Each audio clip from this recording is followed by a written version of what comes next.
अगर कोई मांसाहारी व्यक्ति है, कोई मांस खाता है और मांस खाना एक दिन अचानक से छोड़ देता है, मांस का परित्याग कर देता है, तो उसे किस प्रकार का पुण्य प्राप्त होता है?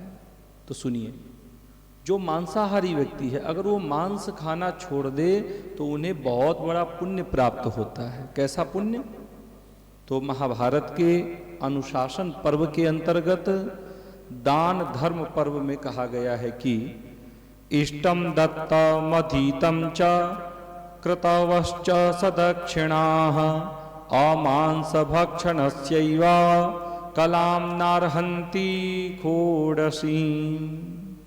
कहा गया है कि यज्ञ, दान, वेदाध्ययन तथा दक्षिणा सहित अनेकानेक क्रतु, ये सब मिलकर मांस भक्षण के परित्याग की 16वीं कला के बराबर भी नहीं है। कहने का अर्थ ये है कि अगर हम यज्ञ करते हैं, दान करते हैं, वेदाध्ययन करते हैं, दक्षिणा सहित हम यज्ञ करते हैं और इनसे जो पुण्य प्राप्त होता है वो पुण्य उस पुण्य की बराबरी नहीं कर सकता है जो मांस छोड़ने पर पुण्य प्राप्त होता है। तो देखिए, मांस छोड़ने पर इतना बड़ा पुण्य प्राप्त होता है तो मांस खाने पर कैसा दंड मिलेगा? मांस खाना एक बहुत बड़ा अपराध है। इसके बाद फिर से कहा गया, आत्मार्थम यह पर प्रमाणम हिंसयात स्वादु फलेप्सया। जो स्वाद की इच्छा से अपने लिए दूसरे के प्राणों की हिंसा करते हैं वह बाघ, गीध और सियार व राक्षसों के समान हैं। जो लोग दूसरे के मांस से तृप्त होते हैं, स्वाद लेते हैं। और स्वमांसम परमांसेन यो वर्धयितुमीक्षति उद्युग्नवासा लभते यत्र यत्रोपजायते। जो पराये मांस से अपने मांस को बढ़ाना चाहते हैं। कुछ लोग कहते हैं ना कि भैया अंडा हम इसलिए खाते हैं कि डॉक्टर ने कहा है प्रोटीन लेने के लिए, तुम्हारा शरीर नहीं बनता, तुम कमजोर हो, दुबले पतले हो, तुम्हारा शरीर बढ़ जाएगा, शरीर पर मांस आ जाएगा। तो जो लोग पराये मांस से अपने मांस को बढ़ाना चाहते हैं वह जहां कहीं भी जन्म लेते हैं वहीं उद्वेग में वे पड़े रहते हैं, भयंकर कष्ट में वे पड़े रहते हैं और उस कष्ट से उन्हें उबारने के लिए, बचाने के लिए कोई नहीं आता। जीवन भर वो तड़पते रहते हैं। और कहा, संच्छेदनम स्व मांसस्य यथा संजनयेत रुजम तथैव परमांसेपि वेदितव्यम विजानता।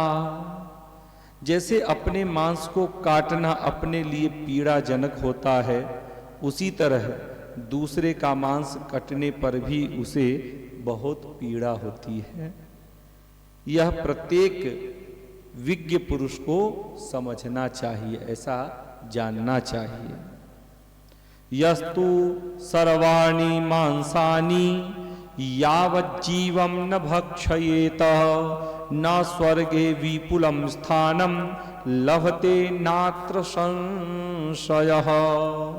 कहा कि जो जीवन भर सब प्रकार के मांस त्याग देता है, कभी मांस नहीं खाता है, वह स्वर्ग में विशाल स्थान को प्राप्त करता है, इसमें संदेह नहीं है।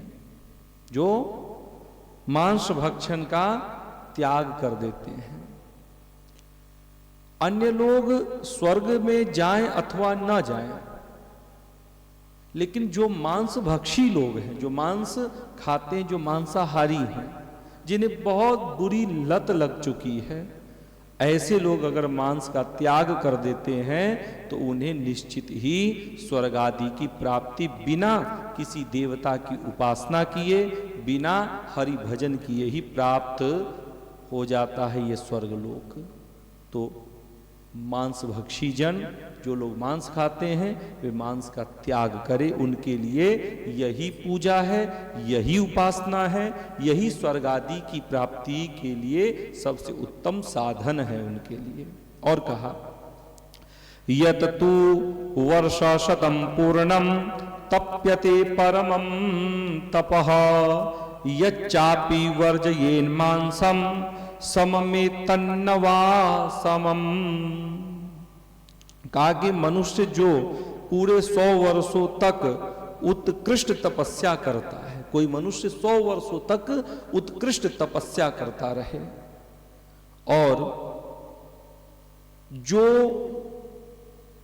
वह सदा के लिए मांस का परित्याग करता है, जो लोग मांस का परित्याग करते हैं, उन दोनों के कर्म समान है। एक जो 100 वर्षों तक उत्कृष्ट तपस्या करता रहे, और दूसरा मांस खाने वाला, जिसे मांस खाने की बड़ी लत लगी हुई है और वो अचानक मांस खाना छोड़ दे, त्याग दे मांस, और उस दिन से कभी मांस को छुए ना, तो इन दोनों के कर्म बराबर हैं।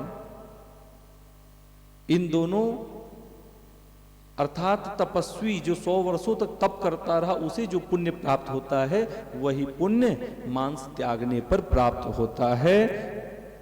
इन दोनों में कहीं कोई अंतर नहीं है इनके फल में। और कहा नहीं प्राण ही प्रियतमम लोके किंचन विद्यते तस्मात् प्राणी दया कार्या यथात्मनि तथा परे। संसार में प्राणों के समान प्रियतम कोई दूसरी वस्तु नहीं है, अतः समस्त प्राणियों पर दया करनी चाहिए। जैसे अपने ऊपर दया अभिष्ट होती है, वैसे ही दूसरे लोगों के ऊपर भी दया करनी चाहिए, और कभी किसी पशु को सताना नहीं चाहिए।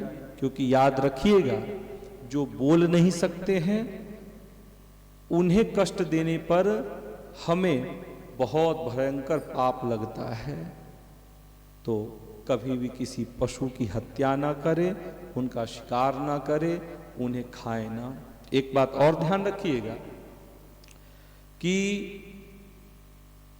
संसार में जितने पशु कटते हैं, जितने पशु हलाल होते हैं, चाहे हमने उन्हें खाया हो चाहे ना हो, बस हम केवल मांसाहारी हों, तो उन सबके कटने का जो दंड है, जो दोष है, वो हमें भी लगता है।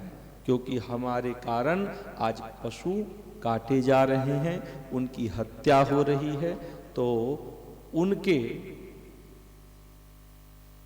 मरने पर जो उन्हें कष्ट मिल रहा है, उससे हमें भी पाप लग रहा है, हम भी उस दोष के भागी बन रहे हैं। ऐसा महाभारत के अनुशासन पर्व में आया है। अतः आप इससे बचें।